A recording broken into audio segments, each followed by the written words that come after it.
তো এখন রান্না হচ্ছে চিকেন। তো বরমশাই চিকেন নিয়ে এসছে, অল্প করেই চিকেন নিয়ে এসছে আজকে, খুব বেশি নিয়ে আসেনি। তো সেই জন্য রান্না করছি এখন।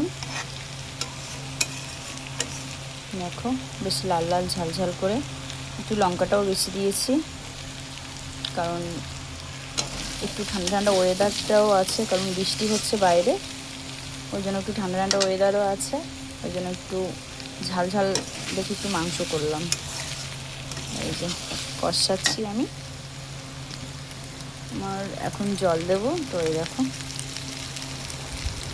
আর কে কে মাংস খাবে চলে এসো, বৃষ্টির দিনে মাংস খেতে খুব ভালো লাগে, আমার তো ভালো লাগে। এবার তোমাদের কাদের ভালো লাগে অবশ্যই কমেন্টে জানিও। তো আমি এই যে রান্না করছি। তো চলো টাটা সবাইকে।